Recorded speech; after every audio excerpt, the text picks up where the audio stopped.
The Net Promoter Score, or NPS, is a key tool for understanding customer satisfaction and loyalty. It was introduced in 2003 with a simple but powerful question: how likely are you to recommend our company to someone else?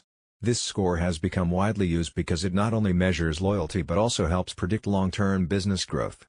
Loyal customers tend to buy more, stay longer, and act as advocates, spreading positive word of mouth. Companies with high NPS scores often grow faster by gaining more referrals and repeat business. Another strength of NPS is its simplicity. It's an easy metric to understand, which means everyone in a company, from marketing to leadership, can use it as a shared goal to improve customer experience.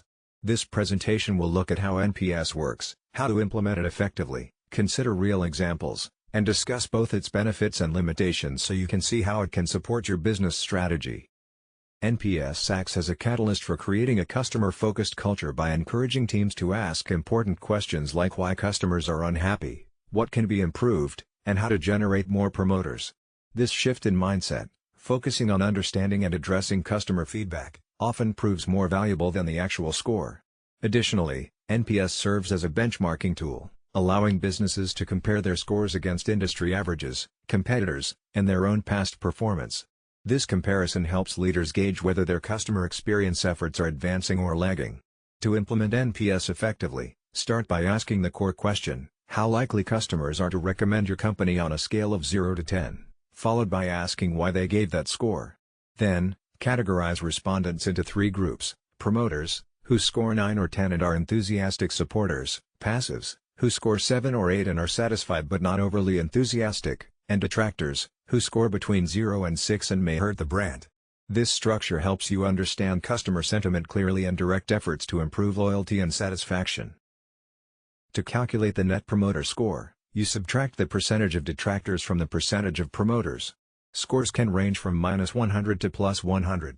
For example, if you surveyed 100 customers and found 60 were promoters scoring 9 or 10, 20 were passive scoring 7 or 8, and 20 were detractors scoring between 0 and 6, you would convert these numbers into percentages: 60% promoters and 20% detractors. Subtracting the two gives you an NPS of 40. This score indicates that you have significantly more promoters than detractors, meaning many customers are likely to recommend your business. Generally, an NPS above 0 is positive, 20 to 30 is good, and anything over 40 is considered strong performance. Even with a good score, it's important to look for ways to turn passives into promoters and reduce detractors by addressing their concerns. Timing is also crucial when surveying customers, with the best moments being right after a purchase, after onboarding, following customer support interactions, or on a regular schedule, such as quarterly. This ensures you capture feedback when it's most relevant and actionable. Closing the loop is where the real value of NPS comes through. It means reaching out to detractors to understand their concerns and issues, while also thanking promoters and encouraging them to share their positive experiences. By analyzing common themes in the feedback, companies can identify what needs to be improved and then take action on those insights. But this process doesn't stop there. NPS insights should be shared across the whole business, including product teams, customer service, marketing, and leadership. This approach helps the entire organization learn from customer feedback and drive meaningful change. For example, Apple uses a closed-loop system in its Genius Bar, where store managers personally follow up on detractor feedback to improve service, contributing to its high NPS rankings. Amazon relies on NPS to enhance its delivery and return processes, responding quickly when scores drop in specific regions by redesigning logistics to speed up deliveries and boost satisfaction. These examples highlight how integrating NPS throughout a company can lead to continuous improvements and stronger customer relationships.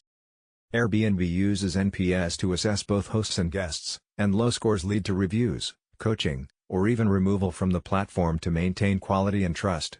Tesla tracks NPS after vehicle deliveries and service appointments, and when customers raised concerns about long wait times, the company invested in mobile service units to reduce waits and improve satisfaction.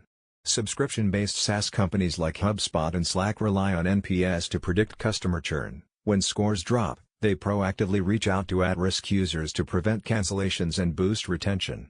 The advantages of NPS are clear: it's simple to use with just one question and one score, it strongly correlates with business growth, and it promotes a customer-focused culture by encouraging organizations to listen and respond to feedback. NPS also works well across various industries, from retail to healthcare, allowing companies to benchmark against industry standards and use open-ended feedback to drive ongoing improvements.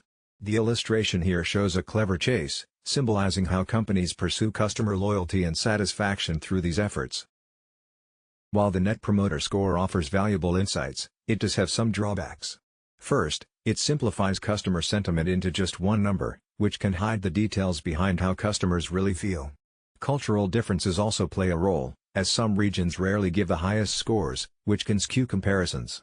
NPS focuses mainly on loyalty and doesn't capture other important factors like how much effort a customer puts in, satisfaction with specific features, or emotional motivations. Another issue is survey fatigue. If customers see frequent surveys, they might ignore them or respond without much thought. Internally, the score can be manipulated if teams only ask customers who are happy or push for higher ratings.